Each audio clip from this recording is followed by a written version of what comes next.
Comprendre la différence entre un commercial et un closer. Dans le monde des affaires et de la vente, il existe de nombreux rôles clés qui contribuent au succès d'une entreprise. Deux de ces rôles sont souvent source de confusion, le commercial et le closer. Bien qu'ils travaillent en collaboration étroite pour conclure des ventes, ils ont des responsabilités distinctes qui les distinguent l'un de l'autre. Cet article vise à clarifier ce qui est un closer et un commercial, ainsi que les différences fondamentales entre ces deux fonctions essentielles. Le commercial. Un commercial, souvent appelé « salesperson » en anglais, est un professionnel de la vente qui joue un rôle clé dans le processus de prospection et d'acquisition de clients. Les commerciaux sont responsables de la première étape du cycle de vente, qui consiste à identifier des prospects potentiels, à entrer en contact avec eux, et à établir des relations solides. Leur travail consiste à informer les clients potentiels sur les produits ou services de l'entreprise, à répondre à leurs questions et à les convaincre de l'intérêt de ce que l'entreprise propose.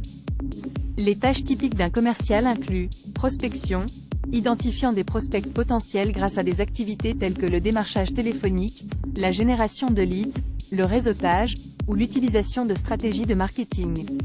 Présentation, présenter les produits ou services de l'entreprise de manière persuasive, en mettant en avant les avantages et les caractéristiques qui répondent aux besoins du client. Gestion des objections, répondre aux préoccupations ou aux questions des clients potentiels et tenter de surmonter les obstacles qui pourraient les empêcher de faire un achat.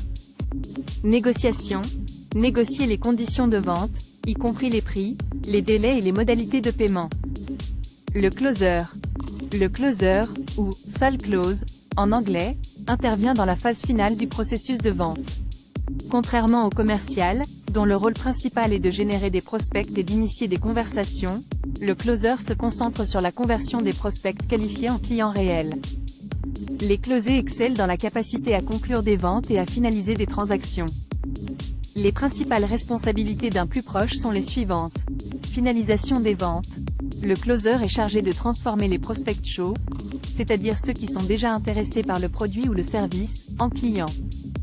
Cela implique souvent de conclure des accords, de rédiger des contrats et de traiter les aspects administratifs de la vente. Gestion des objections avancées.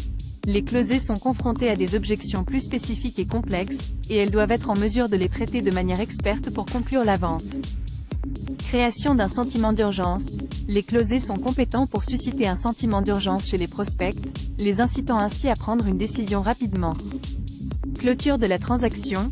Le closer assure le suivi après la vente, s'assure que le client a bien reçu le produit ou le service, et résolvant tout problème qui pourrait survenir. Conclusion. En résumé, un commercial et un closer sont deux rôles distincts au sein du processus de vente. Le commercial se concentre sur la prospection, la présentation, la gestion des objections et la négociation, tandis que le closer se spécialise dans la clôture des ventes, la gestion des objections avancées, la création d'un sentiment d'urgence et la finalisation des transactions. Les deux fonctions sont complémentaires et indispensables pour le succès d'une entreprise, et une collaboration efficace entre les commerciaux et les closes peut mener à une augmentation significative des ventes et à la satisfaction des clients. Plus d'infos sur www.lecommercial.fr.